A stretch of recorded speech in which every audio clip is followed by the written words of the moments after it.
Deviance. Deviance is a topic that's often very interesting to students in 101 classes. It usually shows up about halfway through the semester or so, and up until this point, all the things that we've talked about focus on the social order. How is it consistent? How is it maintained? Why do people follow along? How is it that most of us in our daily lives are able to do hundreds or thousands of things in coordination with other people without a lot of conflict? Right? A lot of sociology is looking at the social order and how it's maintained. Deviance asks the question, why is it that when there are so many things, so many pressures to get us to follow along, why do some people break the rules? Why do some people violate society's orders? Why do they go against the grain or the current, so to speak? Just to avoid setting you up for any false expectations, I can't answer a question like this simply in a short YouTube video, why do people break the rules? But in order to start answering that question and exploring the many different facets of deviance, we have to have a definition that we can start from and work with. And of course, that's the purpose of all of these videos. What is deviance? When I ask students that question, what do you guys think we're going to talk about in this class? One of the first things that often comes up is the idea of crime. Deviance is crime. If you're studying deviance, you're studying criminology. It's when people break the laws. This is not incorrect. A lot of what criminologists do is related to the study of deviance. But it's not a complete picture. And one reason why, and I'll talk about this a little bit later, is that not all criminal acts are actually deviant. Right? Just because something's illegal, doing it doesn't automatically make it deviant. Okay, so deviance is broader than just the definition of crime.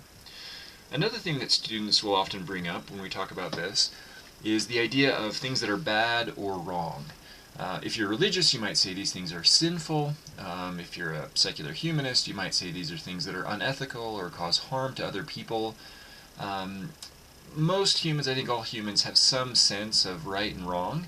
And we often think about deviance in terms of things that are wrong, behavior that is inappropriate. And this is also not inaccurate, but just like with crime, it's a little bit incomplete. One thing that's really useful, though, about this idea is that it introduces us to this concept of morality. When we study deviance, there's always a kind of moral component, and I'll come back to that a little bit later. But even though as sociologists we're not making value judgments, right? We're not setting out to say something is good or bad or right or wrong. Science tries not to do that most of the time. We do study morality. Why do some people think that something is good or bad or right or wrong? The study of that question is an important part of the study of deviance more generally. Another thing that students will often say is, well, deviance, that's just weird things, right? When somebody does something, that's strange, that's what deviance is all about. So if they wear weird clothes or they talk funny, or maybe they're part of a religion that's really unusual and strange or new, that's what deviance is all about. And while it sounds really unscientific, this may actually be the best place to start thinking about deviance. And here's why. I'm going to draw a little picture for you. In sociology, we're interested in behaviors, attitudes, and conditions, right? What are people doing? What are their actions? What are their beliefs? What are they thinking about? By conditions, I mean things like their statuses. What's their age? How much money do they have? What's their gender? Those sorts of conditions, right? These are characteristics or identifiers that we might associate with a person. All of these different things occur, in some kind of a distribution, right? And if we draw this as close as I can draw it, a normal bell curve, right? That's one distribution of behaviors and ideas, okay? Things that happen more often are here in the center. That's why it's higher in the middle. Things that happen less often are out here on the edges, right? They're rare. This is what we mean in sociology by deviance. Deviance is ultimately all about the frequency. How often does a thing happen? The less often it happens, the more deviant it is. Now, that seems oversimplistic, especially when we think about the ideas of crime or morality. But here, let me explain something I said earlier, right? Why is it that something can be a crime but not deviant? Because it happens all the time. Take, for example, the speed limit. In my street right now, the speed limit's 25 miles an hour.